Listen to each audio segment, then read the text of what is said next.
Hey, happy Monday, everybody. Happy Monday. Shout out to Game Dreamer for being an excellent moderator. Game Dreamer 55, appreciate the love and support. If you were on here, please get those likes up. Tag anybody on this discussion. Share it with somebody that you think may find it interesting. Let me make sure my volume is on. So today we're going to be talking about something that may not be as popular to talk about, but I think it's well needed. And that is women who eat their emotions. Many of you know that, Americans, period, just are overweight. Women tend to be the most overweight of that, and then African American women in particular are the most overweight people group. And so I think sometimes it's easy to focus on, popular topics like what's happening with celebrities, who's sleeping with who, colorism, pretty privilege, all the kind of different stuff, which has its place. But the reality is there's many of us who are suffering just from having an unhealthy relationship with food, with having, bad eating habits, having bad health habits, all that kind of different stuff. So I want to make sure that I dedicate a portion of my channel to dealing with things that I actually think are helpful and that are impacting women in particular, whether or not it's well received or popular. I think it needs to be addressed. So I'm happy to have two ladies on here who are near and dear to my heart. Both of them who have had their own health struggles and also seen a lot of victory and seen a lot of change in their life. And so I'm happy to have them on to come on and share just their experience, some of the different things that they went through and some of the different ways they were able to overcome their food and eating challenges. So without further ado, I'm going to bring them on and we are going to have a discussion. Oh, also real quick before I forget, I do want to give my phone right real quickly. I would like to give a special shout out to those who have shown me some love on the Cash App. I saw a few come through. I think I saw one come through yesterday. I want to make sure I give honor where honor is due. Just give me 1 second if that decides to come up. Shout out to Ramon Seance for the 5 on the super chat. Much appreciated. Also, let's see. Sorry, I'm having some technical issues here. What's going on here? Sorry. So sorry about that. So shout out to Ramon Seance for the 5 on the super chat. Also, Richie Joseph for the 20 on the super chat. Much appreciated. So without further ado, I'm going to bring these lovely ladies on and we'll start the conversation. Okay, let's see. I'm having some issues here with the... Can you guys hear me? Okay, we're good. Okay, so I'm going to bring these lovely ladies on and we'll get started. All right. Hey. How's it going? How are you feeling? Can you guys hear me? Everything good? Me? All right. Well, first of all, thank you for being here. Thank you for sharing your afternoon/early evening, I think, for one of you. I'm excited about today's topic. I know you guys obviously have your own unique stories and you have a lot to say, I think, regarding health and the different ways you've been able to overcome. So thank you in advance for sharing this space with me and, being willing to share your health journey. Okay. Are you there? Can you want to make sure I can hear you? I'm seeing a little bit of feedback. On who? Okay. I can hear you, but I can back You're hearing feedback? like a buzz. I am too. Yeah, the buzz. It's funny how All this. of us. Okay. Well, okay. Let's just move on, and then if it gets too tricky, I'll try something else. All right. So yeah. So I guess just to get right into the topic, I want to hear a little bit about just your guys' story. How you guys met, all of that. So would you just mind telling us about yourself, Angela? I'll start with you. Just a little bit about yourself, who you are, all that fun stuff. Okay, well, my name is Angela, and I was born and raised in California. Um, Life happens. Some you can help, some you can't. I've been through a lot of trauma in life, both as a child and as an adult, which did lead to my health addiction. I mean, my eating addiction. So I started overeating at a young age. But moving forward, live out here in Texas now, and I'm in school, and I'm all about encouraging people and helping people reach their health goals. And if I have something that I know can help someone out, I don't mind. Just like I Uber on the side, so I have all kinds of fun conversations. So Okay. kind of like therapy on wheels. Therapy on wheels. Okay. Yeah. Awesome. So you said you went through, the different traumatic experiences you went through as a child and as an adult, kind of basically is what kind of drove you down this path of food addiction. Yes, So and it started early.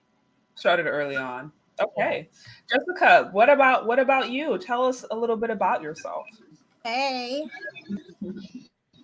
I'm a little nervous, so first time doing like live like this. But Okay.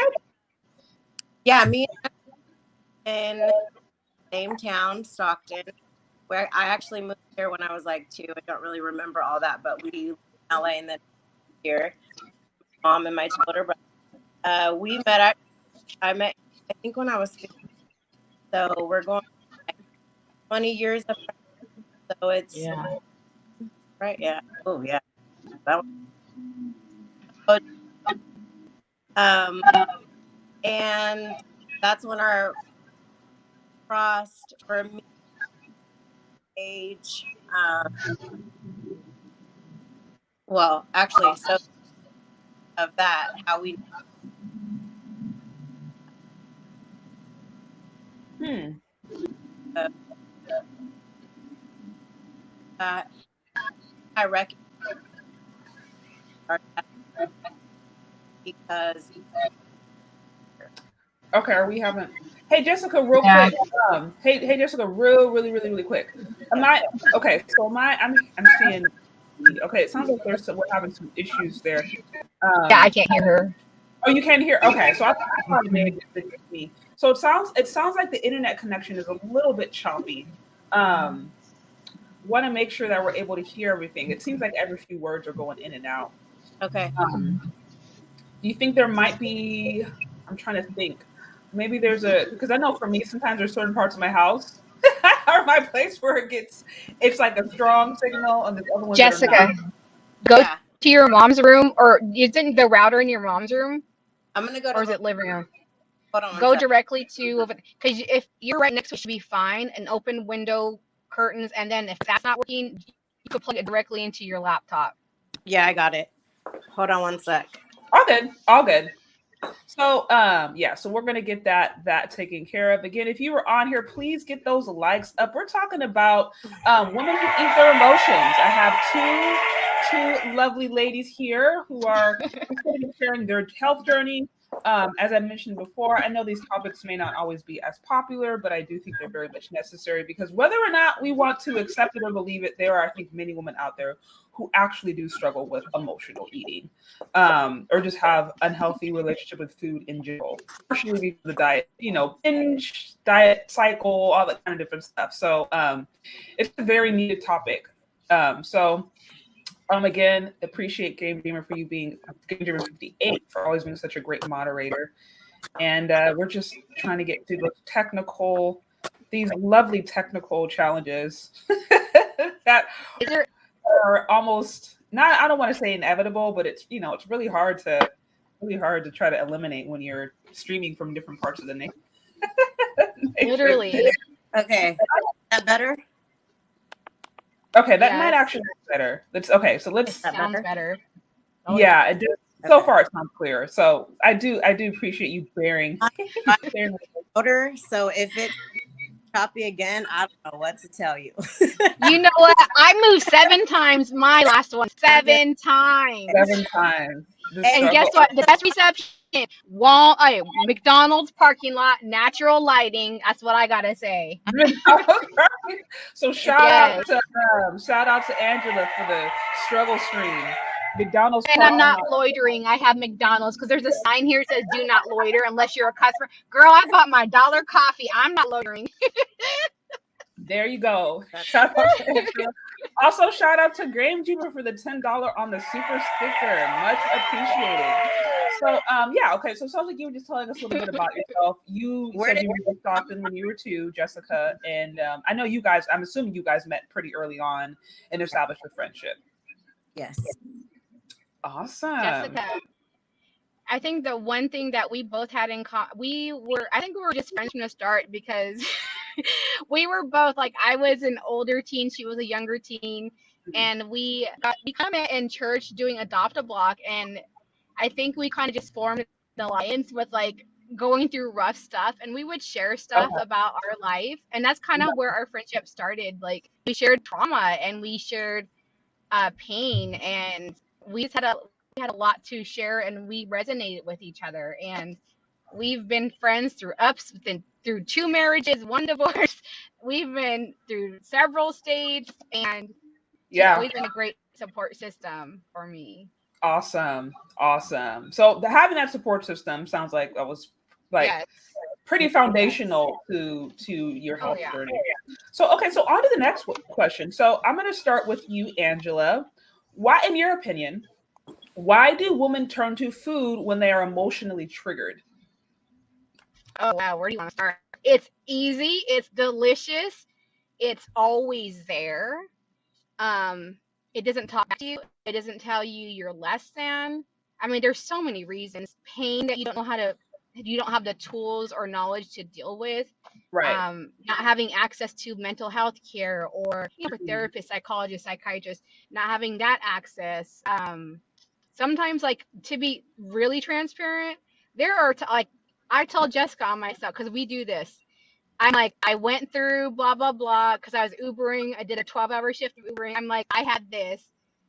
We used to have a comfort food. It was a chocolate molten cake from Jack in a Box, right, Jess? This used to Mm-hmm. be one of our comfort foods.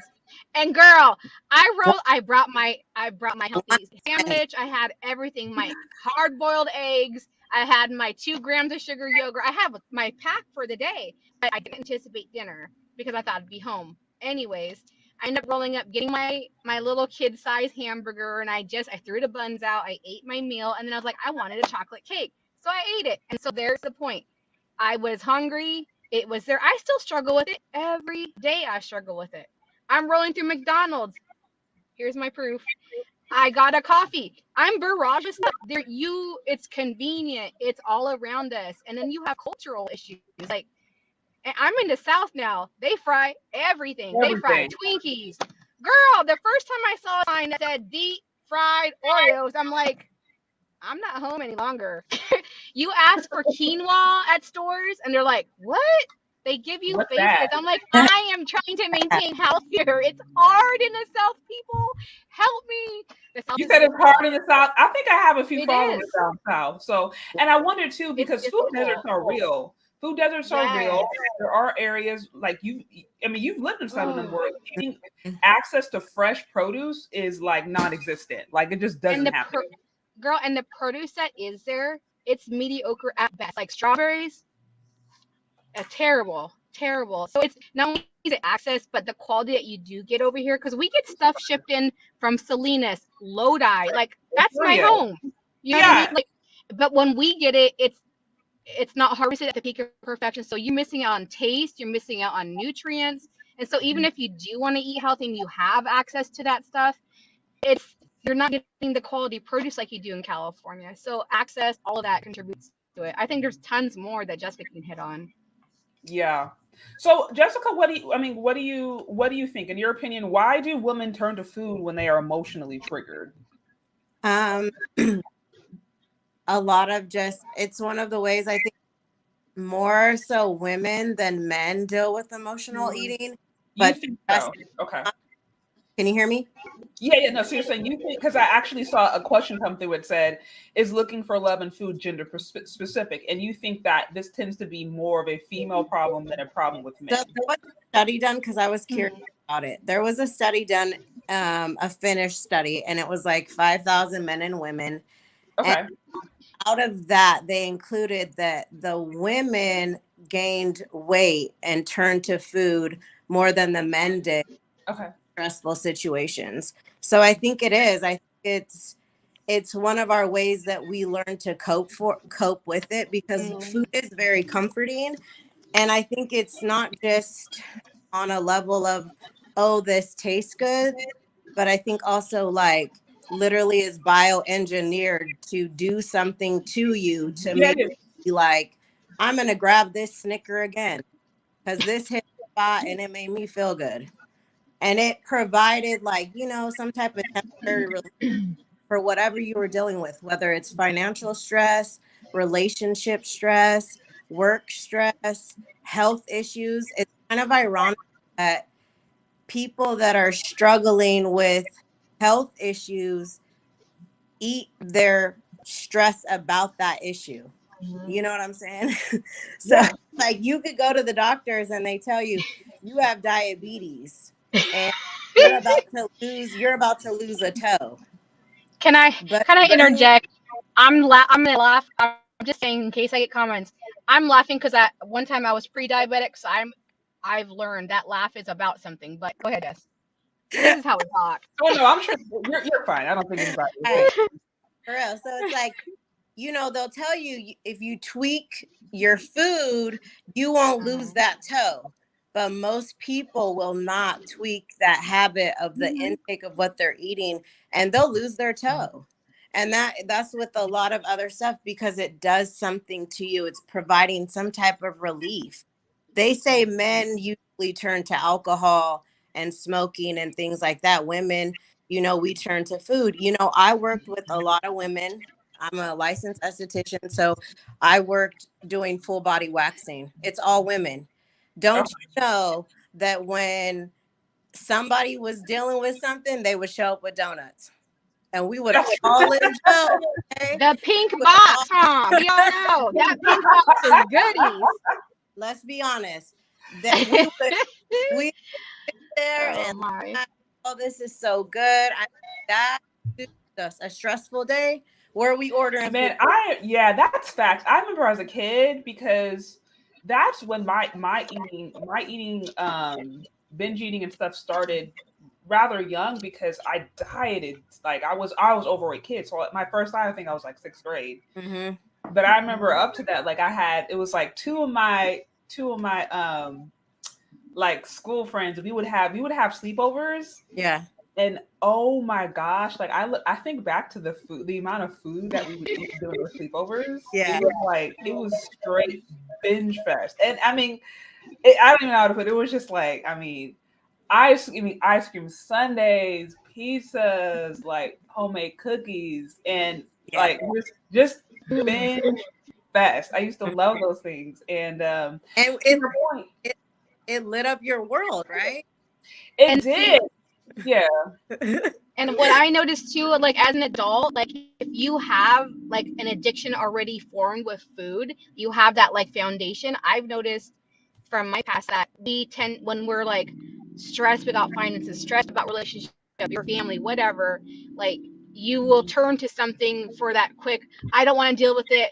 I'm gonna go get some cheese pizza tonight and go eat because, like Jessica said, it provides that quick fix. Like it literally causes a chemical endorphin in your brain to go off. So it's almost like it's a horrible pattern. You have to recognize it to be like, literally, when I am stressed, I have adrenaline that gets released in my body. And the only way to release it is either to get that fix from overeating, because it does release something chemically, or work out, or distract myself and do something else, right? Those are your options. But guess what? Sometimes, and Jessica can attest to this, we'd be punching it at the gym, being 300, 400 pounds, punching it hard. We'd be driving together and we'd see McDonald's. And don't you know, we would self sabotage sometimes, right? We struggled with that. Oh, we struggled because you can be doing well, but then the society sets you up to fail even at another level. Like you're doing good, but then you may not be prepared for like eating well. Like you may not have food prep. Being consistent with weight loss really is, there's steps. It's like an algorithm. Once you have certain things in place and you follow those things consistently, you're going to be nothing but successful. Period. Me and Jessica lost. How much have we lost together combined? Because I was 482. I was 42 point. I wrote it down. Where is it? Or was it 45? I was 485.2. 485.2 pounds, and I have been, and I range between, now it's 179 to 181, but I've lost whatever that is, and she's lost a tremendous amount of weight. But we've lost pretty much two people together. Yeah, you've lost two human beings, two adult human beings, and we've done it successfully by, there's things that we do, and like I'm willing to talk about those tools and tips, and if anyone has questions, I am open to responding. Because I'm like, we know how to be successful, and it's not easy. It's not. There are bad days and good days, but there's a lot of great days. Because when you're punching at the gym and you don't see, like we would struggle with this too. We would be hitting the gym for like 6 weeks and no change, no change. And then we'd be like, why bother? And then literally the next week we'd be like, come on, Jess, come on in. We'd encourage each other. And literally like within a few days, we'd be like, oh my gosh, like inches, like our body plateaus. And not having this knowledge, you don't know, like it's hard losing weight. We did a lot of research on food labels. We did a lot of research reading scientific studies. We were, number one, we were hungry for change. We were hungry for change. Right. And then we did something about it. And then those somethings became habits, and those habits became patterns, and those patterns became our transformation, literally. Yeah. So, no, absolutely. Shout out to Chief, is a Roca with the 20 on the super chat. Appreciate it. I see, it's interesting. I see a few men in here saying that, they've struggled with it too. And to be fair, in my family, because I think sometimes this stuff can be individual, and then too, also depending upon your culture, families, those things can play a role. But I know in my family, there's many people near and dear who have had their own unique struggles with, with food. So men, women, and men included. So I know we're focusing on women to a certain extent, but I do know quite a few men who have had their own struggles with emotional eating. Now, it just so happens that men biologically find it easier to lose weight, just because they have an extra layer of muscle, and just, us women, we naturally have more fat for childbearing. So men do naturally tend to lose weight sooner, but I do recognize that, that this is something that also can impact men, and in many ways does. And then to your earlier point, I think you hit the nail on the head. I can say for me, when I got into the binge eating cycle, it would be certain foods that would could trigger uncontrollable eating. Mm-hmm. Like, for example, it'd be something like, I don't know, maybe a bag of potato chips. Like, there's certain foods now I just don't keep in my house. I just don't do it because I know I don't have the self-control to just have one. Mm-hmm. So it's like, now I don't even put myself in a situation. Like, if I'm going to have like cookies or something, it's like, I'm going to a restaurant, I'm getting one portion. I'm not bringing a whole piece of pie home, because those things, that sugar, you said certain food is genetically modified to where your brain says, I can't control this. Yeah. So that was me for sure. Yeah, definitely. Well, you think about I don't know if one thing that we learned from food labels is we learned about if there's something, obviously the comment says, if you can't pronounce it, you probably shouldn't be eating it, or find out what the heck it is. We started researching stuff think about MSG. MSG is hideous. People are like, oh, it's harmless. Well, it causes headache. It causes you to want to overeat. Like it's a chemical that is designed to make you eat more. Like, and that is on a lot of chips. You read the back, you're like, what? It's in a lot of seasonings, like things you think that are harmless. Like, oh, let me just put some whatever seasoning on my chicken, and then you read the back, blah blah blah. Then you see MSG, you're like, what? It's in so many things. One of the things I think that with emotionally eating, like if it's something that you are trying to get under control, you're trying to like rewrite how you go about things, is you have to really go within and understand why. What is the root reason of why you emotionally eat? I can pinpoint it now after putting in all these years of work and trying to really switch up my habits and all of that. I can go back to a moment where I ate food and it emotionally hit me different.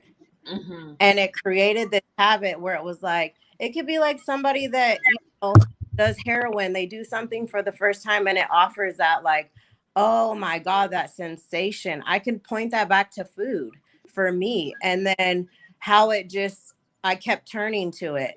I would be sad. I would be frustrated. I would be overwhelmed with stuff, not knowing. I got bullied in high school. I also didn't put up with it, but got, I started putting on weight when I was probably like, really, when I started putting it on a weight that was not healthy, probably anywhere from like fourth to fifth grade, where it was like every year I was putting on a lot of weight, to where when I graduated high school, I was well wearing like size 22, 24. Like that's healthy. I couldn't fit into my mom's clothes. My two older brothers, their shirts would be tight on me. Like I was very heavy. Luckily, my mom put us in sports, so I played softball even when I was big and I could ball. Okay, so I'm just saying. Girl could ball, but still. So you can hurt somebody. He was like, "Look, I'm big, but I'm still moving. I can hurt you." So I think like if you're gonna really start to change how you do things, is try to pinpoint why you do it. If you don't really recognize why you do it and you're a little bit like, I want to be oblivious to it, or I don't really want to accept that, then you're gonna have a really hard time getting in front of it and getting control of it. Yeah, no, I think, you hit the nail on the head. Hand clap there. Like I said, that is, I think, is the core of many of us. I think that's the core of a lot of issues. Sometimes here's the thing I've noticed. I think there's certain people out there who, maybe because of their personalities, maybe because their body type or whatever, they just tend to handle stress differently. But food, for some people, it can be an addiction, just like shopping, just like alcohol, just like drugs, just like pornography. Like, it can be its own addiction. And to your point, again, when you're turning to certain foods that literally give you that high, Yeah. like, you think of the thing food coma, right? Like, I know people who, they would get stressed, they'd get so stressed, and then you run through McDonald's, then you run through Taco Bell, then you stop by Cold Stone, then you go home, you eat all this food, and it's like your body is literally in this like comatose state where you can't do anything. That's really no different than if you were to have a high from a particular drug, or, you know what I mean? It kind of has the same benefits. And so again, I can say for me, that's what when I started to figure out why do I get in certain seasons where I feel like I cannot control this. I know better. Yeah. I've done my studying. I know this isn't healthy, but I can't control it. For me, it was always usually associated with some emotional stuff that I needed to deal with. Yeah. I think you hit the nail on the head there for sure. So again, if you're on here, please get those likes up. I also want to give a special shout out to some of those who have shown some support. Roosevelt Miles. I see Awa says, thank you for holding space for these types of discussions. Much appreciated. Like I said, I know it's not always popular, but this is something that people go through, men and women. But I think, we're talking about women because women, I think, tend to lead the cause when it comes to this, right? Being overweight. So, hey, what's up, Chantel? Thanks for stopping by. She's a lovely. you guys haven't checked her out, which I'm sure you've heard of her, but please do. I think she also, if I'm not mistaken, I think she has her own health journey, and I think she started a fitness page. I don't know if I'm wrong there, but I think she started a We fitness love page. that. Interested, Yeah. check her out too. She has, I'm sure, a lot to say on the topic. So now on to the next question, ladies. So I mean, you guys have touched upon this. You know, food can be its own addiction. Um, Now, if you would just, if you want, would you mind expounding upon why, like, what drove you to eat uncontrollably? Angela, I'll start with you. What? Okay. So I was molested when I was 9 from my stepfather, and my specific reason why I overate is because at 9 I didn't have the tools to say, "Hey, this is what happened to me," etc. And so I just chose to stuff my emotions. I Mhm. struggled with shame. I struggled with specifically self hatred because as a little 9-year old, you don't know that what just happened to you was not your fault. It was forced upon you. Your innocence was taken. It was against your will, period.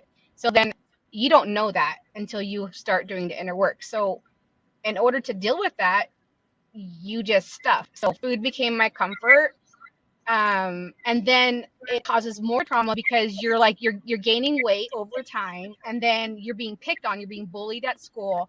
Like, family members, adult family members would make fun of me.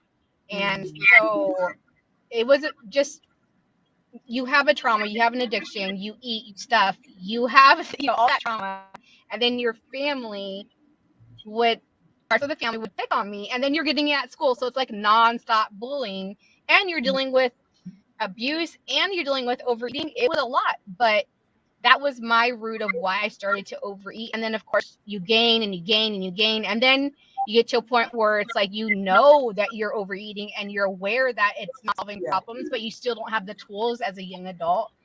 And unfortunately, me and Jessica in our past, but we've learned, we used to eat together. We would binge eat together.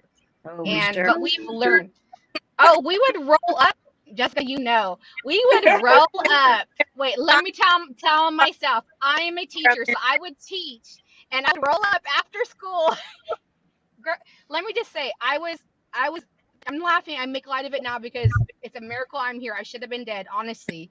um no, She, Jessica, I would say it. she I would out. fall asleep on the couch. I would go.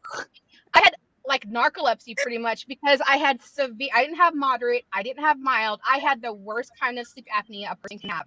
Like, I had so much pressure. Like, I would like struggle to breathe at night. I Yeah. snored. Like, when we would go on trips, she would get so mad at me.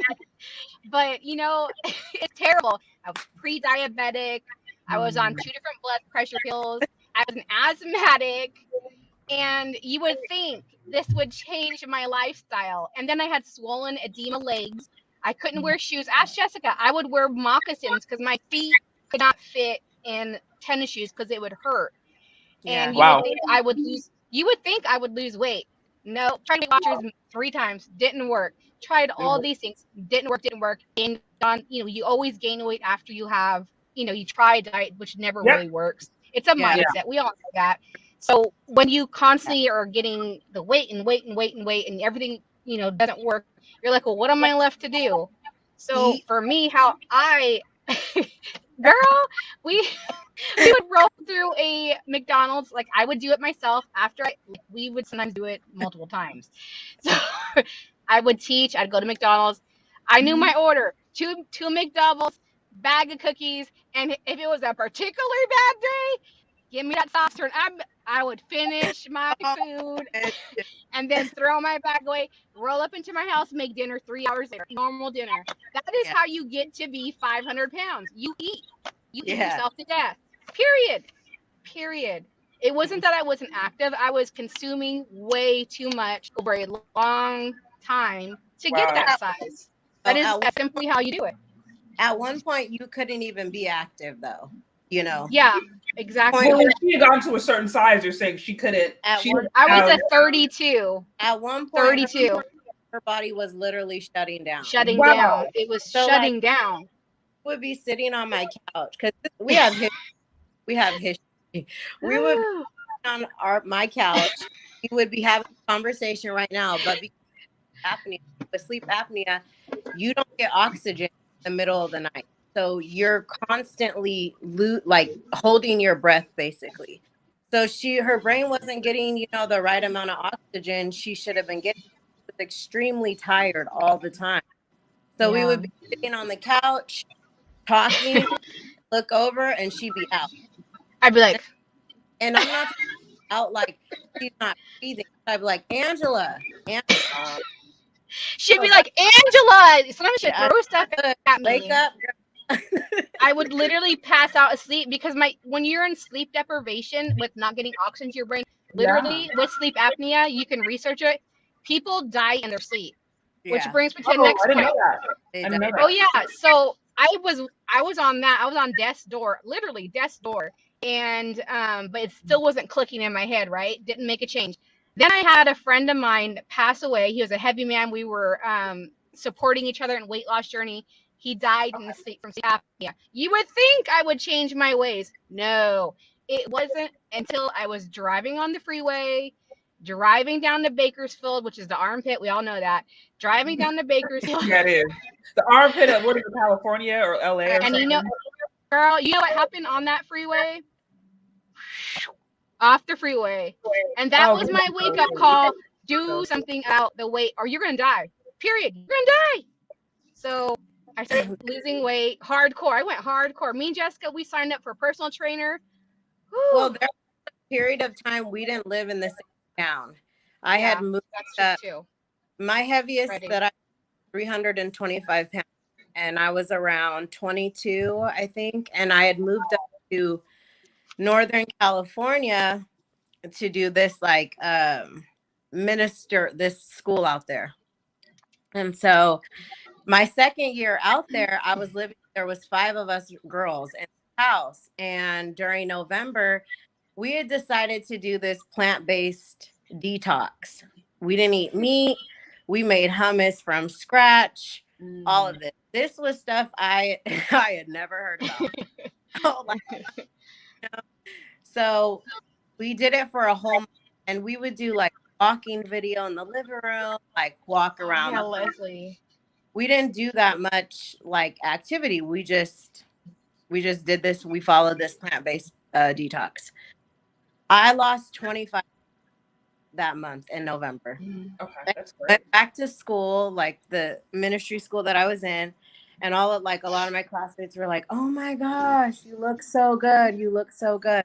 Mind you, I'm 22. I probably have been trying to lose weight since I was 8. I mean, I got made fun of. Yeah. I felt bad for not being the cute little sister, big sister. Like boys didn't like me, and so for me, I had older brothers, so I kind of put on a hard exterior, because it was, hurtful being all that type of stuff. So fast forward, I'm 22. I lost 25 pounds, and something clicked. Wow. And we weren't together. We obviously were living separately, but we stayed in contact all these years. So by the time I left Reading back, something 75 pounds. I come back home, and me and Angela obviously are hanging out, whatever. And her health really bad, and she needed to lose a certain amount of weight, and so it kind of was a ripple effect. Yeah. Started doing it together, and I never looked back, and I won't ever look back. That's great. Back ever. I lost 150 pounds. Well, you said you lost how much? 150. That's great. That's fantastic. So, I mean, that something just clicks, and something has to click in order for you to stay successful. And remember, that click has to happen that click has to happen in your mind. And once you get that, or you understand, I am more than this emotion. I'm stronger than this emotion. You will be in charge. And that emotional eating, or that tie, that kind of like that choker that it has, grip will loosen over time. Absolutely. Absolutely. No, that's really powerful. If you're on here, please get those likes up. Tag anybody, share it with anybody who you think may find it interesting. Also, I want to thank you, ladies, just for being so transparent. You know, when it comes to being, I think there's a difference between, you know, when you start getting through, okay, maybe you're a little bit overweight, a few pounds overweight, chunky here or there, and then you start getting to obese territory, to the point to where it's like now there's serious health issues. It's rare that it's just because, oh, the person has bad self-control. That, you know, that may be one component of it, but to your point, usually there are things that are driving it, other deeper factors that are driving that person to not value themselves enough to where they can say, yeah, I'm having sleep apnea because of my weight, or yeah, I'm pre-diabetic, now I'm having this chronic illness. Like, usually there's other reasons that are happening that are driving somebody to eat when it gets to a certain point. So I appreciate you guys being transparent about some of the different things that were really driving you to the point to where you weren't valuing yourself. You weren't valuing your body, even though your body was saying, help, help me. I need help. And so, and I think you hit the nail on the head. At a certain point, it's like something does need to click. Something needs to say, I can't do this anymore, or else I may not be here, you know? And again, I appreciate you guys sharing your story, because people who don't struggle with weight, people who that's never been their issue, that's never been their Achilles heel, if you were, I don't know if that's the right term, but they don't always get it. And sometimes it can be easy to just be like, you should just stop eating, just go on a diet. And I'm like, oh, that's somebody who, huh? What'd you say?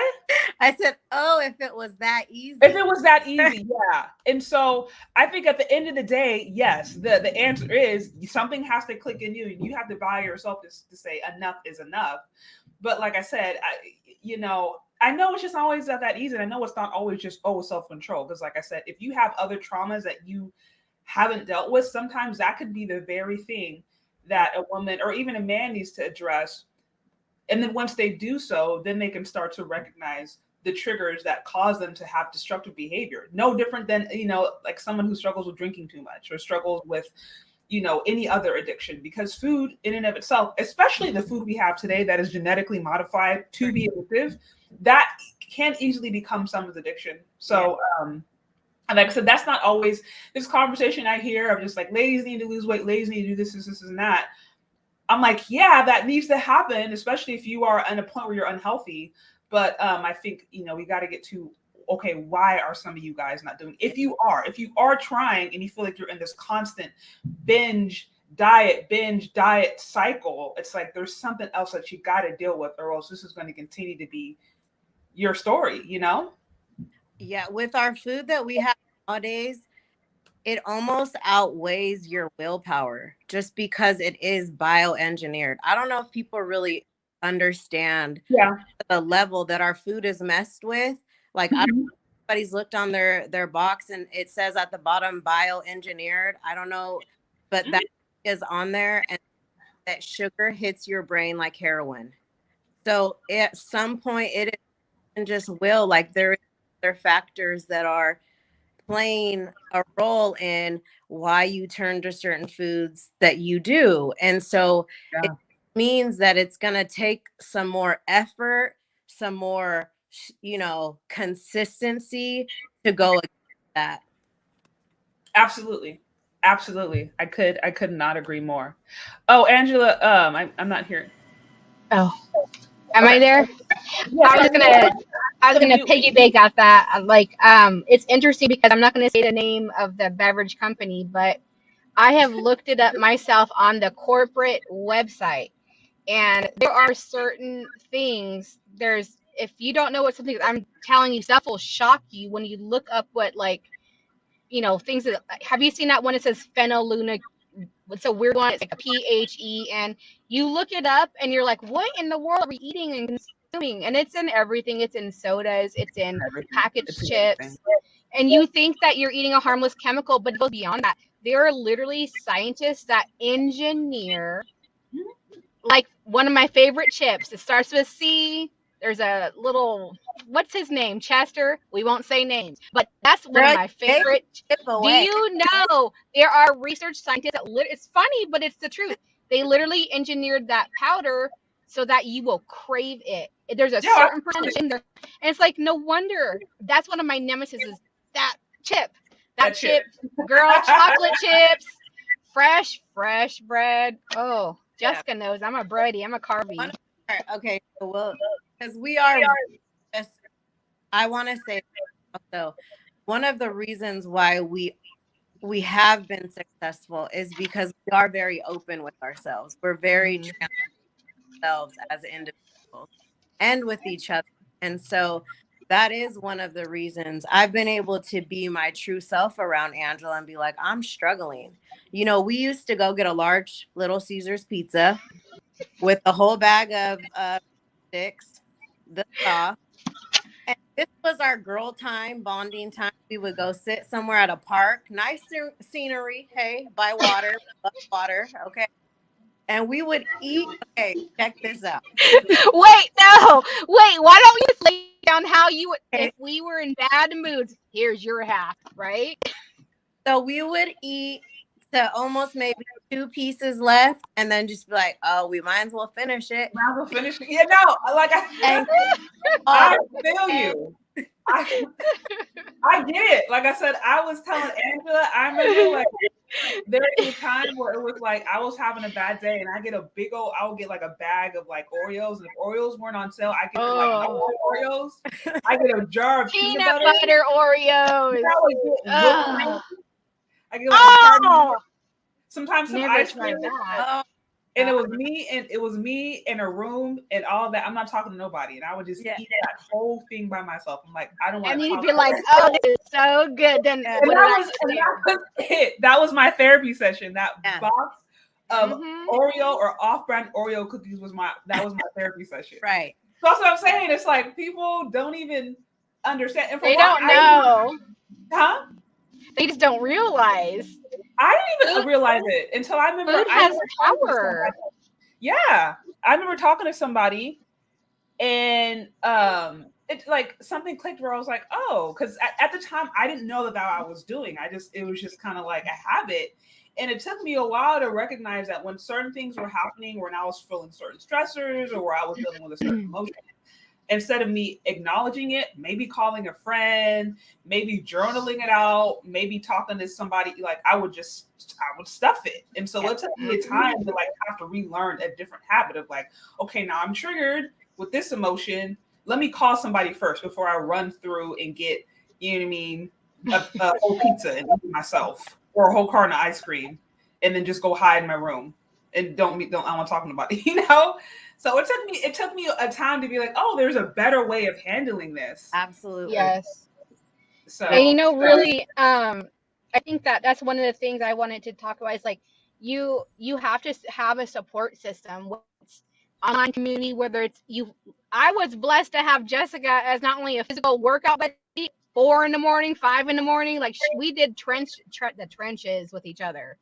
So I was blessed to have her as like a workout buddy. I've seen her along the journey. She's seen me along the journey. We check in, have support, definitely have support, have a like accountability, be transparent about, hey, I'm feeling really crappy today and I turn to this. There's nothing wrong with it, but when you make it a pattern of overeating where you're doing it in a toxic way, that's when it's not okay. You can have a bite of chocolate, you can have foods, but when you give food, like I was saying earlier, like power, you give food power. Either you're letting it control you or you're like, no, it's fuel for my body.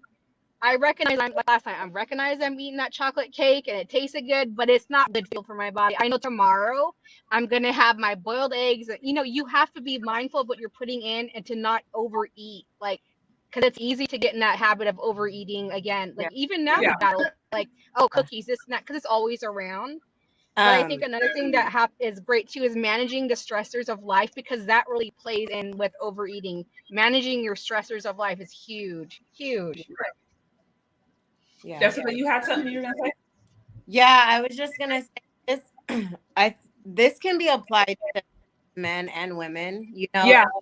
it's anything that you're dealing with in your personal life that you, instead of it's stressful and you turn to food. That's a habit you might have. Mhm. So this can be applied when Anna was talking about managing your stressors. Like, I now know instead of turning to food, a cookie or something like that, I will go for a walk. I will work out. I will do something different. I will eat something that's healthier. But that's taken time of retraining myself to not go for that cookie and or whatever it might be. Because at the end of it, we all know that feeling we get. When me and Angela would eat that food, that pizza, we did not feel good after that. We felt completely bloated. We felt sick. We didn't feel good. So it's like, I even now will think about, if I eat that, what am I going to feel like after? Yeah. Where, or I didn't really even think about that. There was no consequence involved. And now I'm like, I don't really think it's worth that. My stomach is about to be bubble gut, whatever. Yeah. Like, I Yeah. I don't think so. That's no, that's facts. I no, that is so facts. I think to your point, I think the big thing is that this is a journey. Yeah, This is a Hmm. journey. It didn't take you. You didn't get to almost 500 pounds overnight, right? right. So you're not going to just all of a sudden snap a finger and it's going to change overnight. And I think sometimes too, what happens for men and women Yeah, is that we may look to these crash diets where it's like, oh, lose 50 pounds in 50 For quick days, or fixes. change your, like, yeah. And if you look at this as this is a quick fix versus this is a mhm, lifestyle change, you can set yourself up for failure. And right. so I think if you take this on as like, what, health is a journey. It's not about doing everything perfect, but I'm going to start to incorporate healthier habits. Yeah, To your point, instead of me reaching Yes. for a cookie, maybe I reach for a phone and I call a friend. yeah, There have been times in my life where I was feeling the temptation to overeat, and then I would call a friend and talk for 30 minutes, and then it went away. mhm, Like, that started to happen to me. And then over time, to your point, you start to learn, maybe you learn healthier recipes that are really good and comforting to you, but you feel better at the end of the day. And then now I don't crave stuff like I used to. Like, right. I don't crave a bag of chips like I used to, or I don't crave a cookie. Like, if I am gonna cheat, it has to be worth it. Because I'm like, that feeling of just feeling disgusting, like you don't want to go anywhere, it's not even worth it anymore. But that took time, It sure you know. did. It sure does. And it's like it's very important, like you were saying, Sherry, to have those, basically replacement behaviors is what we're talking about. Like I will always love cookies, pies, not cake, cookies, pies, and chocolate. I mean, come on, that's every girl. Chocolate, come on. So what we and Jessica have learned, and Sharda, you too. We all bake, we all cook. So like we've learned to make stuff we love and make it healthy. Like one thing I made last night, and if you guys want to write down, like have the measurements: 1 cup water, 1/2 cup oats, and I'm talking about old school, old fashioned oats, none of that instant stuff because they put salt in it. So 1/2 cup of that, and then you want, this is the good part, put it in the microwave for 40 minutes, stir it, put it in there another 40 minutes, stir it, pull it out. This is Heck, where it gets good. Me and 40, Jessica Microwave? have, 40 yes, seconds. microwave. So 40 seconds and take it Oh, out, stir it seconds. You 40 said seconds. minutes. I was like, in the I said microwave? minutes, I'm sorry. Okay, so, so because if you put it in a minute, it explodes and you have this lava thing. No, So you said 40 minutes. So for sorry, 40 yeah, so seconds. seconds. So you should. So I know you're gonna be you're sharing some of your recipes on your TikTok, Yes, right, or on your Instagram. Yeah. yes. So I And know then you guys. Shameless plug. Make sure you check out these lovely ladies. I have their information in the description box. Check them out on Instagram, on TikTok. If you want to learn more about their story, about healthy food, about healthy skin. I know you're an esthetician, Jessica, all of the above, all about health. All So yeah, so you can get those recipes and inspiration. but oh my goodness. And then you just put like a 4th cup of keto brands. It's Rebel brands, double chocolate chip ice cream. And oh my gosh, you guys, it was amazing. chocolate. It tasted like a chocolate creme brulee oatmeal. It was so good. And it was healthy. So you figure out new ways to make things you like healthy. So I'm gonna always like chocolate, so I'm gonna have my chocolate oatmeal. And guess what? It was delicious, and it tasted better than that lava cake at, we won't say, for $3.97. That was toxic for our bodies. I have chocolate, like full disclosure, I have chocolate almost every day, or at the very least cacao. If it's not chocolate, then it's like love chocolate. And like not everything, but I find a way to put it, because chocolate is actually good for you if you get the real stuff, the good stuff. Now I don't mess with milk chocolate. Milk chocolate for me is just really good, but it has too much sugar, so I usually go for 85% or more. Yes. But like I said, you got to find those things that you look forward to. Or like I said, you find replacements where you're just like, this is just as good, and I don't feel horrible after. I'm not in a food coma. I don't have the bubble guts, as you put it. I don't break out, you know what I mean? Or whatever the different symptoms that we have from just eating trash food. So all great points. Again, guys, if you were on here, please get those likes up. Also, be sure to check out these lovely ladies. And check out their pages. I'll be sure to leave their information in the description box. Also, if you would like to show support to this channel, you can find me on Cash App or Venmo. Sade, you're talking about why or women who eat their emotions, and just people who eat their emotions in general. As you know, Americans are just overweight by and large. Women lead that charge as far as being overweight, and there's just a lot of unhealthy habits that I think people are dealing with, emotional eating, different things. And it's not always talked about. It's not a very popular topic. So I'm happy to have these lovely ladies here sharing their journey and the different ways they've been able to overcome emotional eating, binge eating, all the different stuff, all the different issues they had with food. And I think they serve as an inspiration on how people really can change, and they can start to learn new habits that are going to make their life healthier and find different, more convenient ways to handle stress that doesn't actually hurt you. So on to the next question. So you guys had mentioned kind of your breaking point, like the thing that made you be like, I can't do this anymore. I'm a couple of 100 pounds overweight. I don't like the way I look. I'm being teased. I'm being bullied. I'm not getting attention from men. I feel bad about myself. So you guys all had that unique breaking point in your life. What was the hardest thing to overcome in your health journey? I'll start with you, Jessica. The mental talk is probably the hardest thing. It's the hardest thing. If you can get that to where you change it from a negative self-talk to a positive one, or not even just change it, you can become aware of your talk and how you talk to yourself. And, then I just feel like that is the big. I mean, when the doctor told me I needed to lose 150 pounds, mentally, automatically, I said, that's impossible. I automatically was defeated in my mind. Automatically. So it's your mental. It's still a thing. Like, I am a big girl at heart. I will always be a big girl at heart. Okay. That will never leave me. And she comes out. Sometimes she's like, get over, girl, move over to the passenger seat. I'm ready to eat. You've been depriving me. I'm ready to come out, Girl, deprived of what? You don't need those extra nutrients. So the biggest thing for me as far as this journey was really getting my mental disciplined. Disciplining my mind, really disciplining my mind. So overcoming that, because in the very beginning of the journey, it is very much climbing up a huge mountain that seems impossible to conquer. And if you listen to what your thoughts tell you on a regular basis, they're negative. Yep. Most of it is negative talk.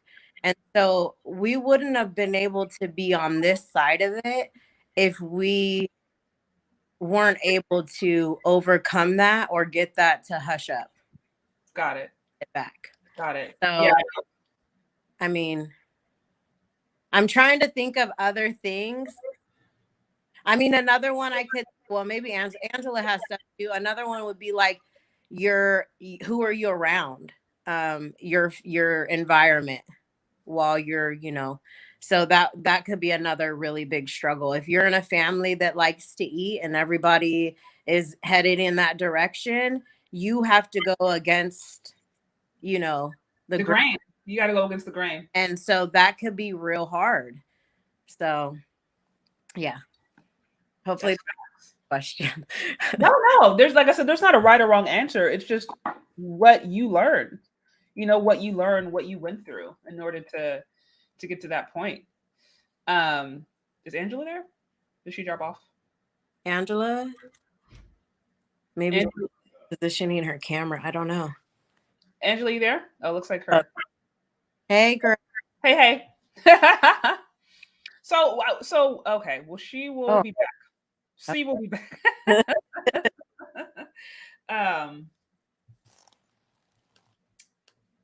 Shout out to Sir Hale Speaks. Hey. Yeah, so guys, if you guys are on here, please get those likes up. And I do appreciate you again sharing your with me, Jessica. Also, if you guys want to show support to the show, you can find me on Cash App or Venmo, Shay Charday. We're talking just about just why women eat their emotions, emotional eating, binge eating, food addiction, all the things that I think honestly impact people today that maybe not be as popular to discuss, but it's very much a real issue. So Angela, you're back.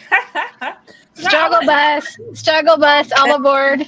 I couldn't hear anything. Recap. What I miss? And then my laptop. Okay, we were waiting for you. I missed it. Oh! See, so I'm gonna do a TikTok on McDonald's, their Wi-Fi. I'm just saying, okay? The struggle stream is real. Okay, so Angela, let me ask you, what was the hardest thing to overcome just during your weight loss journey, your health journey?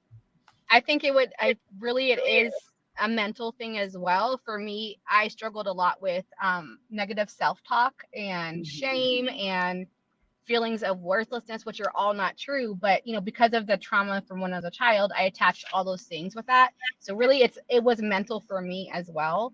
I had to really be aware of, what am I thinking about? Is it true? Is it factual, or is it just a thought? Is it untrue? I had to be aware of my thought process. I had to be mindful about what I was dwelling on. Like, okay, sometimes you're not aware of it. You're like, oh, this is too hard. Oh, I'm too big. Oh, I can't go up this stairs. Like, me and Jessica struggled with this tremendously. And so we would have this like, if you will, a script or a narrative that would go on in our heads. I can't lose 2 pounds. I can't, like, once you, like, it's almost like you make it happen, because you're basically punching yourself mentally over and over. I can't do it. It's too hard. It's impossible. Well, of course it's going to be impossible if you keep thinking like that. When you start rewiring your brain and how you think and what you dwell on, then your actions line up. Then, it's really, it's in here. Our biggest enemy is really in our head. What are your thoughts? What are you thinking on? What do you believe about yourself? Be mindful that, of your thoughts, and be mindful of, am I, maybe not spending the best time with certain people, because people can influence you too, in a good way or a bad way. And so if you're around your inner circle are people that are going to be putting you down because you're wanting to make a life change. Me and Jessica encountered this. People would stop being our friends because they would see us changing drastically, and they would be in a way jealous. It's like, well, do it yourself. You can do it. People change when the fat girl becomes the healthy fit girl. They change, and you see people's responses. We had a lot of people that didn't support us. We had people like that. I mean, but then there were people that supported us, and it really is a mindset of, what do I think about myself? What am I dwelling on? What am I repeating in my head? It was a lot of self-talk, a lot of encouraging yourself. It was a lot of, like, we would put Post-its and index cards. Remember, Jessica? We'd put stuff around, so, like, you can do it. You're strong.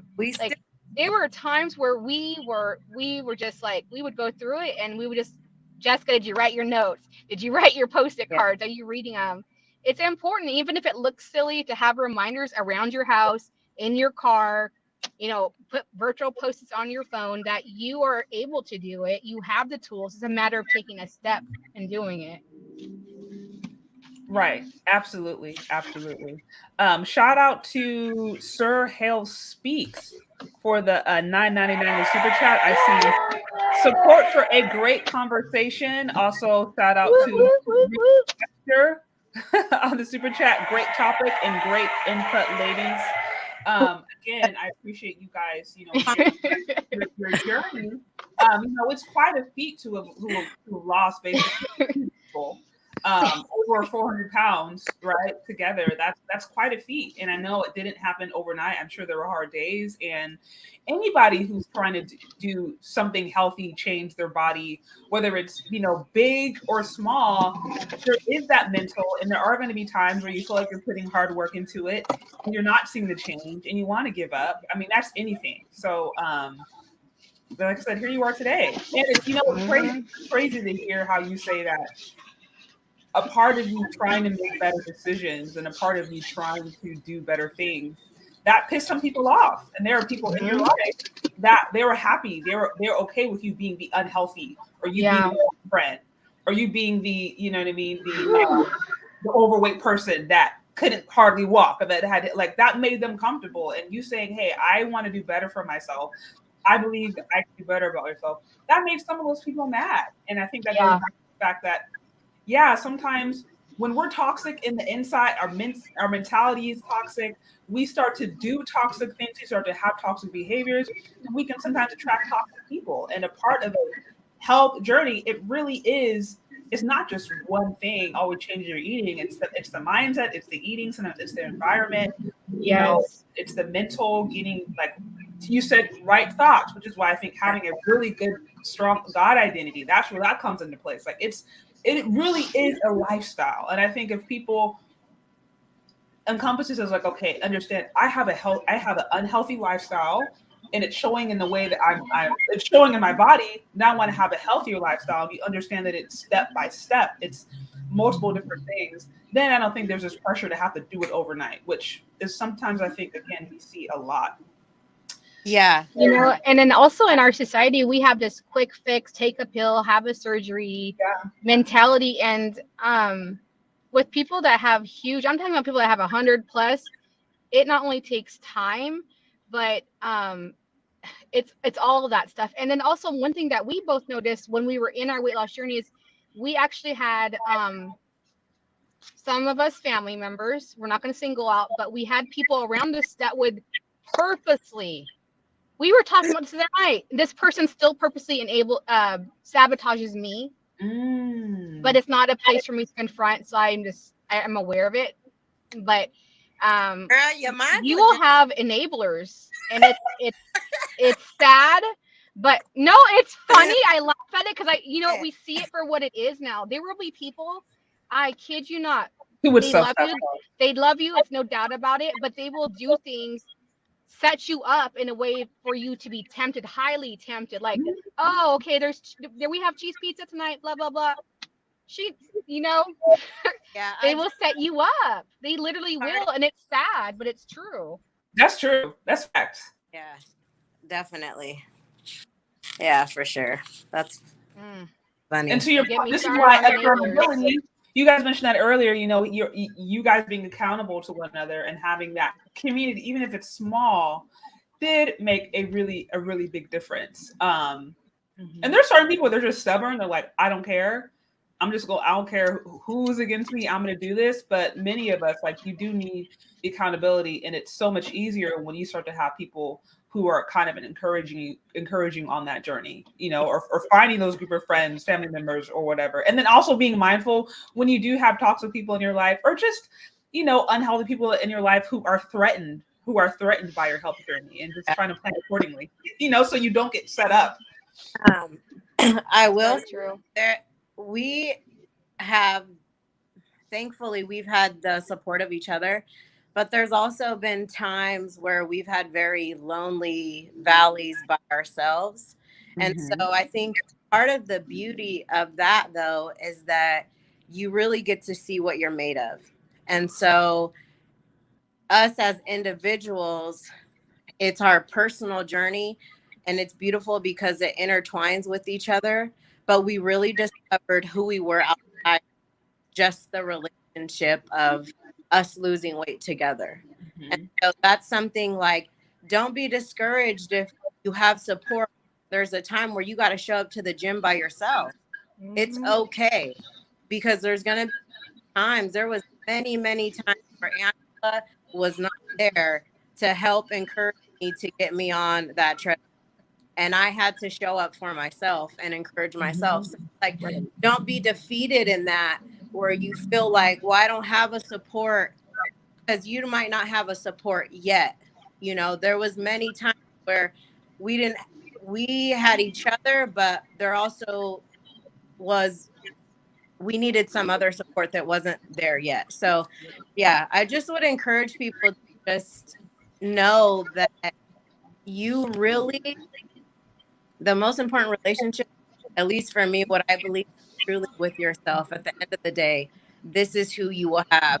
Every valley is yourself. So, to really know that you can show up for yourself, you can depend on yourself. We both learned like another thing is we learned how incredibly resilient and like strong isn't even accurate. Like we are incredibly resilient women. Like we have been together and individually through a lot. And we're still here. We're still on this weight loss and health journey. And every year it gets easier. We still have our challenges, we still have our struggles, but it gets easier because we've Yeah. made it a part of our everyday lifestyle. Like there are things that we both do, like we always have waters with us. There are things we do so it sets us up for success, so we're not tempted, like having a bag of almonds in your car, having Sharda, fruit in your purse. Like there's always you're prepared, you learn to be prepared so you're not as tempted. It helps. But I mean, you just be prepared, surround yourself if you can. There was a time in my life I spent about 5 years that I came out of very isolated. It was me, um, my daughter, and ex-spouse, and completely isolated, no family within thousands of miles, no friends within thousands of miles, and I still was able to keep my weight within 30 pounds. Like it was hard, but I did it. So life can throw you all kinds of stresses. Try to get, even if you're by yourself, just try to get your stuff in order so you can be successful, because at the end of the day, you know Jessica isn't going to say, "Come on, Angela, let's walk over to a treadmill." No, I have to get on a treadmill. Do I feel like it today? No, but guess what? I'm going home after this podcast. I'm putting my outfit on, and then I'm going to go bust it in the gym. Why? Many reasons. It's maintaining my health. It's good for our mind and body.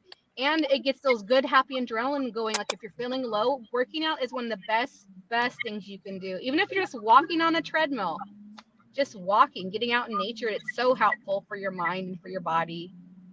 Yeah, no, I hear what you're saying. Once you have the healthy tools, there aren't going to be times where somebody's there cheering you on every day, saying you can do it, Mhm. go, go, go. I mean, it can help, but there is something internally where it's like, okay, this has to be my decision. I have to find that Mhm. motivation to do it. So, Oh yeah, it's I definitely possible.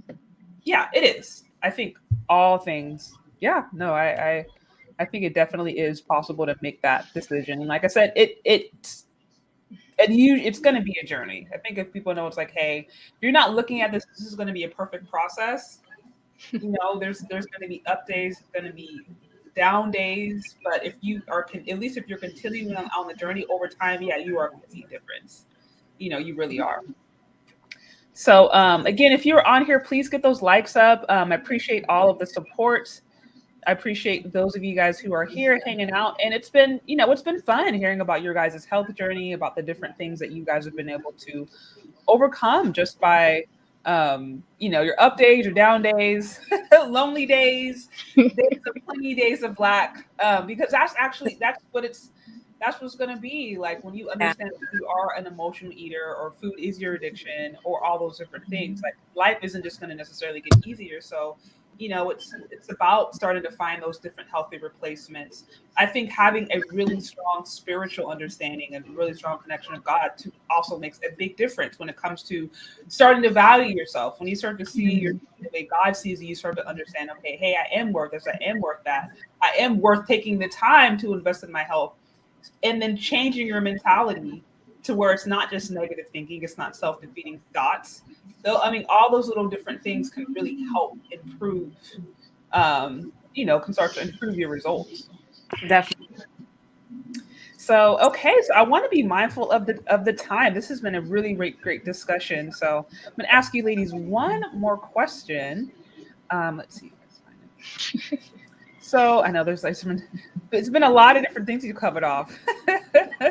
Does anyone have questions for us? Well, there's a few people who, yeah, I saw a few men chime in and say Oh, okay. if this was like something that applied to men, and I'm like, yeah, this obviously this applies to men. We focused Anyone? a little bit on women today just because we are women. This is a new channel, but I definitely think everything that we said as far as accountability, as far as this being a journey, right? As far as you Yeah. recognizing triggers, as far as you recognizing what drives it over, that certainly applies to men 100% because they can also emotionally eat. They deal Hmm. with their own struggles, and I think too, for men sometimes. We as women, to a certain extent, we're given the freedom to express ourselves more emotionally, Yeah. give or take, depending on the context. But I think generally it's more acceptable that women are emotional. That's just Yeah. with men, they have to suck it up. They Yeah. can't express certain emotions, or if they do, they're seen as weak, they're seen as lesser than, they're seen as. So I think I'm sure there's plenty of men out there who it's like they experience the same emotions we do, the same triggers, they have the same setbacks, the same trauma, but because they don't live in it necessarily in a situation where they can express it as freely, they have to find ways to cope too. So Right. I'm sure, there's men who this has been their struggle. And, there's a few in the comments who were talking about the different ways they've been able to overcome it. So I kind of want to talk to you a little bit about what you guys think of just the body positive movement and whether or not you actually think that that's healthy. Do you think whether or not that is encouraging women and men to make healthier choices, or do you think that that is enabling bad behaviors? So I'll start with you, Angela. Do you think the body positive movement is positive or negative? I think it specifically would be specific to, I would say it's a specific to, like, okay, if for example we're incorporating plus size models, I have no problem with that.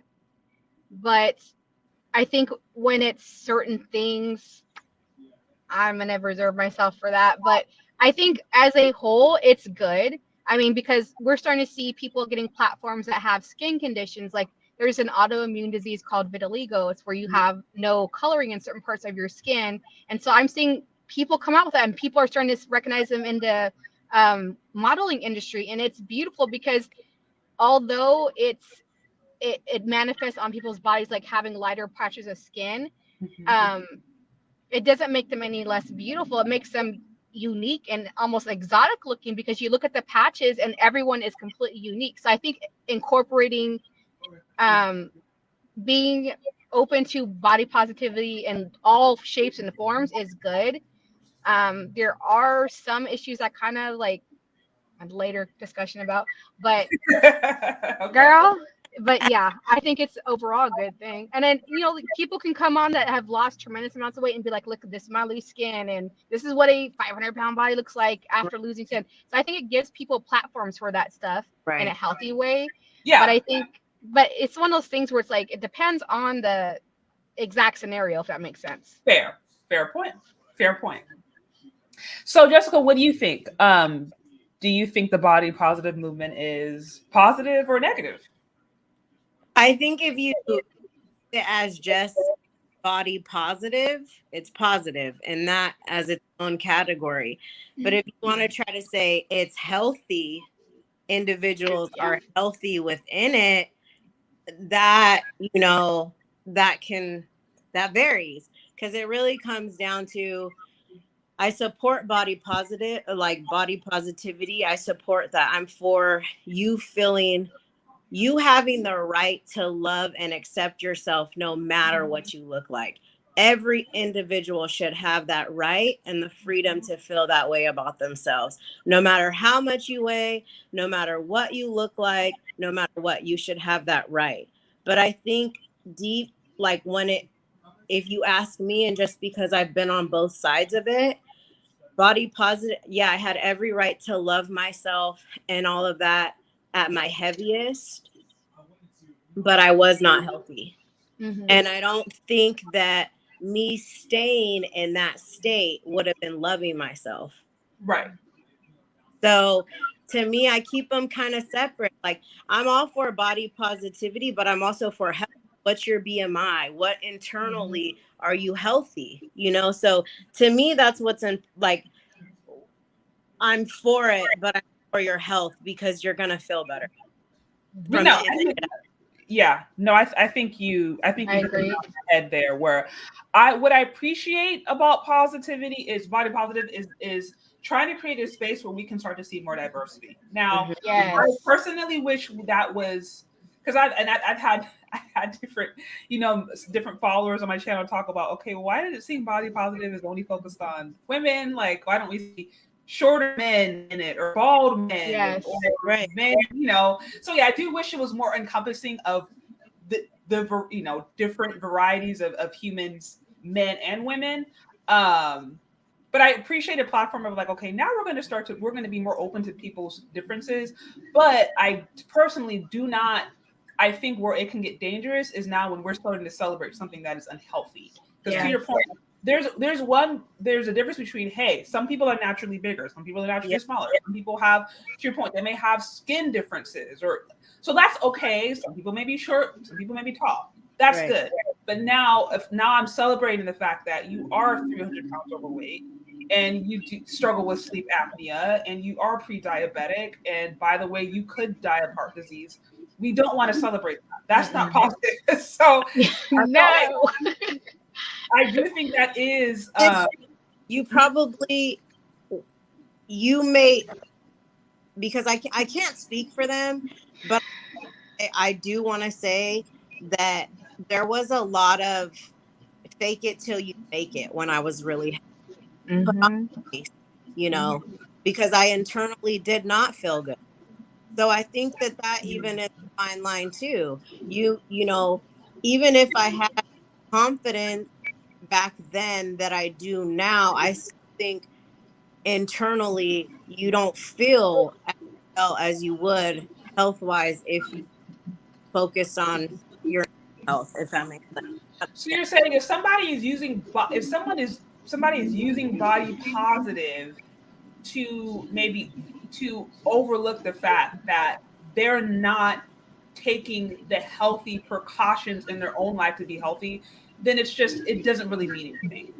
It's not Yeah, going like honestly, like when I was in high school, I was aware I was overweight. Like, and I was a size 18. That's not considered super obese. I was morbidly obese, but to the point, I was aware that I was bigger than average and I had a weight problem, but I didn't want to affirm and do something about it, to acknowledge and do something about it. So, to. you know, But you're saying so at that point you could have used the body positive to be like, oh, yes. well, it's okay. That could have been used Like as I an think, excuse. yeah, and I think in high school that would have been my excuse. Like I would have used it myself personally, my issue. Like I would have used it as a personal get out of jail free card. Like I don't want to confront that I'm actually obese and da da da da da. But when I had all the health issues, and I was like, well, you didn't face it the first time. You have sleep apnea, severe sleep apnea, pre-diabetic. You're not facing that stuff. People at Kaiser are telling you you need to do something drastic. You're going to have a fatty liver. You're da da da da da. Didn't do anything about it. I was conscious, but not taking action steps. Still in denial. But when you face, hey, I have a problem. I need help, and I'm not going to use this as a mask, a cover, a blanket. I'm going to deal with the root issues and get this problem fixed. Like I can't say for everybody, but like yeah, it can be used. But like Jessica said, we're for health. We're for like we stand for health. Healthy body, mind, and soul, and that's really what comes down to health. we're not going to judge people. We'll support them and love them. But at the same time, you need to know, like, hey, if it's your health, put your health first. Health comes first. So it sounds like you're saying body positive is good as far as celebrating maybe characteristics that people can't control. So whether it's maybe their height, their skin, you know what I mean? Whatever it may be, their hair, whatever. But if we're now celebrating unhealthy actions that people can control, that's where it can become unhealthy. How is it to me body positivity if you're 350 pounds and the doctor tells you this is very unhealthy for your organs to be supporting this, your limbs to be supporting this, and all of that? Like, you can still love and accept yourself in that moment of being 350 pounds and feeling confident and beautiful. That doesn't change. But the fact of the matter is, at 350 pounds, it's not good for your heart. It puts stress on your heart. It puts stress on your organs. You have inflammation of the body. You're going to have circulatory issues. So it's like, at the end of the day, body positivity is a separate issue when we're talking about the health and the functions of your systems inside. That's yeah. I think you. That's well said. I think you hit the nail on the head there. I think you hit the nail on the head. And to your point, at the end of the day, to really love yourself, is to actually love yourself. And sometimes love means I'm going to do the things that I don't feel like doing, but it's what I need to do because the benefits outweigh, the discomfort. So, and I'm right. I'm worth the work, right? You being worth the work, going to the gym and exercising and maybe taking more time to food prep, something that's fresh and healthy versus running through, the McDonald's drive-through or something. Like, you're worth the work. And that's positive. That's loving yourself. Yes. So again, I do really appreciate, I appreciate you guys coming on and sharing your story. I think you guys have been great. You've been transparent. You've been really honest about the ups and the downs, the different things that were driving you. And I appreciate you just being honest. Like I said, this can be, especially as women, where we are judged very much by how we look. And, people can make assumptions about you based upon your weight, not really knowing what was going on. Appreciate you guys being transparent and opening yourself up and saying, this is where I was at. I wasn't proud about it. I was unhealthy. I was this. And this is how I've gotten to where I am now. And I'm still learning and I'm still growing, but I'm so much better, so much healthier now than I was before. So I really appreciate you guys. You have been lovely to talk to you. This has been great. So do you guys have any any final thoughts, anything that you would like to leave with the audience before we wrap up? Angela, I'll start with you. Oh my goodness. Okay, I'm gonna give you 4 bullets. So number 1, if you want to change and you're serious about your health, because I'm a teacher. Okay, number 1, girl, get hungry for your goal or your vision. Get hungry, like hungrier than you are, like whatever, fill in the blank. I am hungrier for my vision, my goal of weight loss than my McDonald's cheeseburger, whatever your thing is. Number 2, make a goal or a vision. Write it down. Number 3, believe our thoughts and take the required action. That could be food prepping, getting your butt up at 3 and going to gym. Been there, done that. Number 4, fuel your vision. Fuel it. Listen to podcasts. Get around people that have lost weight. Me and Jessica would talk to people in the gym. How did you tell? Because people who've lost weight, they have skin. So we would talk to people. We would surround ourselves with people that would encourage us. There used to be these 2 older guys at the gym. We'd work out like 4 or 5 in the morning, and they were brothers, and we'd ask them questions, and they would encourage us. Huh, Jess? Being as big as we were, they would be like, go on, girls. And number 5 really is manage life stressors. Exercise, eat right most of the time. Find something like journal, pray, meditate, do what you need to do, self-reflection, deal with the root traumas of why. Those are kind of my bullets. Okay, I'm done. Thank you, teacher Angela. Those are some real practical ways, because at a certain point, we can talk about it, but then you have to start to actually implement. So I appreciate the practical steps on how to get started. Jessica, do you have any final thoughts that you would like to leave with the audience before we sign off? Probably I'm leave you with a couple like quotes or little points that have kind of have helped me through. One of the biggest ones that I replay often is vision gives pain a purpose. So if you have a vision, that pain that you feel going after that vision is worth it. But you got to have that vision. Another one is, I love this guy. His name is Les Brown. He's a motivational speaker. He's so wonderful. The things that he says that really sticks with me is want shows up in conversation, expectation shows up in behavior. So you can talk about it all you want, but really at the end of the day, what do you expect? And based on your expectation of your life, it's going to show up in your behavior. I don't want to put on 150 pounds. So I'm going to make sure my behavior support putting on 150 pounds. So you are not for your emotions. You have power. You can take that control back to where you're not led by those emotions that at the end of the day, it is very self-sabotaging and it does make you feel bad about yourself. And it's not the truth. So my biggest one, though, that has gotten me through every workout with a trainer where I thought I was going to die and pass out, through tears, through the feeling of not wanting to go to the gym and get my butt handed to me, is vision gives pain a purpose. You have to have a vision, whether it's a vision for a week out or years out. Like I have a vision of my life for longevity and health. So it gives me purpose, like when there's purpose behind that pain. So yeah, that's pretty much it. That was awesome. No, that's a good one. The vision gives pain purpose to pain. Yeah. Yeah. That's good. That's a good one. Yeah. Well, ladies, this has been awesome.